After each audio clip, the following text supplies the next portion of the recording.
Random thoughts again.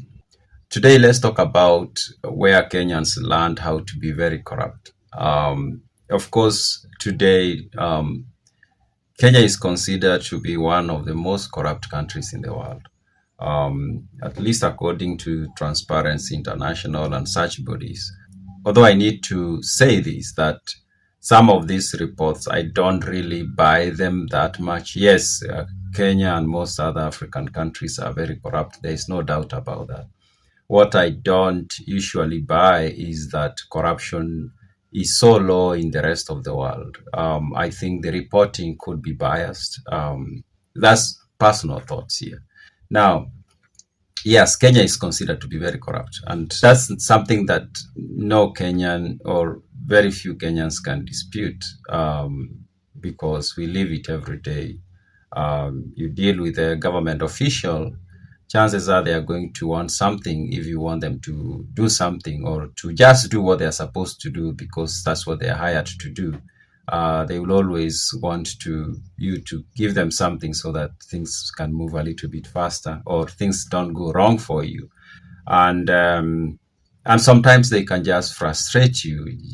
It's so simple and straightforward what they're supposed to do when you approach them, but they might sometimes just frustrate you so that you somehow get it and give them something. And of course, the other form of corruption is in government tendering and how those tenders are offered, how they are generated, and how the payment is made, and things like that. Now, I've been reading a diary of one Richard Maynard Sagen. This is a British officer who came to Kenya in 1902, and he was involved in so many, we can call them expeditions, where as the British were trying to bring Africans into their rule as a colonial power. And through the diary, you get to see a lot of things that we usually don't get to hear about in the general mainstream history that you might study in school. And it is how the British administrators in Kenya behave in the day-to-day carrying out of their responsibilities. And one thing that comes out very clear in that diary is that there was so many things that were wrong in the colonial administration, from top to bottom, that there were so many rotten apples, as it's said. Reading through the diary and seeing so many of terrible things that were being done by the colonial administrators, it became very clear to me that Kenyans learned corruption from the British. It is the British who taught Kenyans how to just have a very corrupt governance structure. And Maynard Sagen gives us so many examples. I've talked about conmanship, British coming in and conning the locals and things like that. I've also talked about him saying that most of the British, especially the junior officers in the administrative positions, were not well educated. And he did say that at least a few of them could not even read and write. And because of that, how they carried themselves sometimes was with this ego of wanting to be seen as teen gods, as he puts it. Now, he also talks about some of them being so corrupt. And I found that to be so interesting. He talks about, and the kind of corruption that was happening that he mentioned several times is where, of course, the British had this thing of taking or collecting taxes from the locals, from the natives. And much of these taxes didn't reach the government. And the taxes were mostly taken in the form of animals, cattle and sheep and goats and cows. And the way he explains it, there were so many government officers who collected these animals and they did not take them to government. They just kept them for themselves, or they sold them and kept the money for themselves. And he gives us one very interesting case when he left central Kenya, and he was posted in what we know today as Western Kenya, in Nandi specifically. we can say Western Kenya or the North Rift today. And he was in Nandi because the Nandi people had showed some signs of trying to rebel against the British colonial rule. And he was sent there to kind of like try to make the Nandi toe the line. And in fact, his presence there at the end led to the death of Koitalel Arap Samoei. Now, he talks of one officer who went by the name Walter Mays. Now, Walter Mays was stationed at Nandi, what he called the Nandi Fort, and he kind of like was, of course, an administrator on behalf of the colonial government in that part of the colony. And immediately after meeting him, Richard Maynard Sagen didn't like this guy. And the reason he didn't like him is because he quickly figured out that this guy was very corrupt. And he tells us that this guy used to steal from the government, and he used to steal from the natives, and he used to... Here are a few of the things that he did.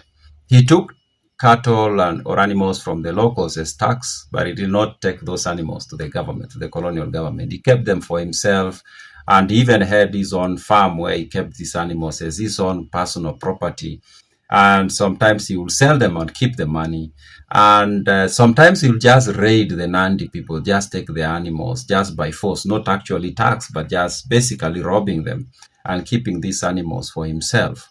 And he also, something else he did, he started allowing Boer settlers, people who came from people of Dutch origin who came from South Africa, and they came to East Africa looking for new land. And the British administration at this point didn't seem interested in giving the Boer settlers any land, really, but they didn't deny them to come in and do whatever they wanted to do, but they were not interested in giving them land. They were preserving the land mostly for the British citizens, the people from the United Kingdom, to come and get land here. So, but these Boers come and they go to the western part of what we know today as Kenya, North Rift, mostly North Rift. And even today, if you ask around, you learn that during the colonial time, there were so many Boer families in what we know today around Eldoret, Wasingishu, those sites. There were so many of them during the colonial government. Now, this is the early 1900s, and Mays is one of those people who allowed the Boers to settle in the land of the Nandi. And he did it without permission from his superiors. And they will just come and settle, and then they will pay him some money every month. They were paying him rent for the land. And when Richard Maynard Sagen goes there, he sees these Boers who had settled, they built mud houses they were staying in, and he's wondering, are these people supposed to be here? And he asks this guy, Walter Mays, and Mays tells him, yeah, they are not, they don't have any land really there, but they are just settling, and it's their problem. If the Nandi attack them, it's their problem.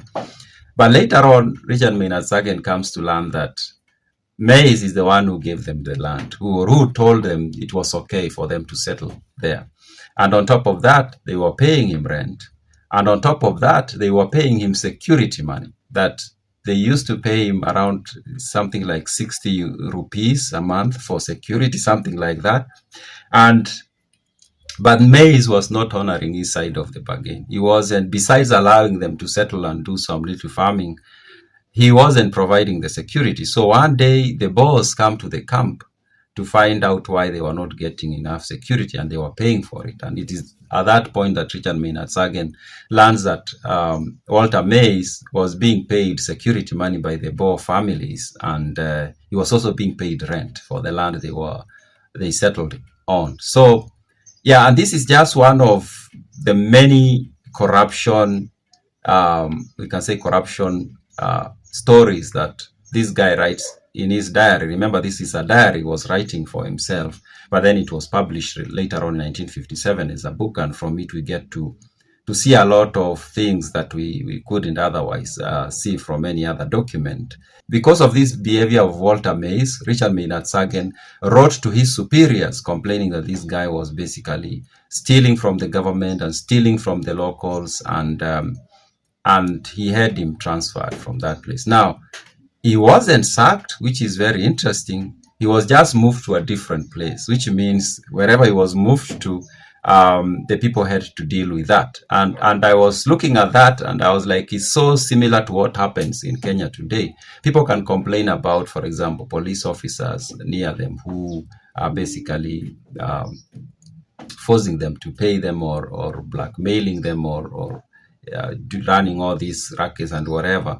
And the complaints will be made, and the only thing that will happen, these people are moved from that police station and they are moved to another police station, which basically means the corruption is just moved, it's not ended. Turns out this used to happen during the colonial period, and it seems like we learned from the British some of these terrible habits. Those are my random thoughts.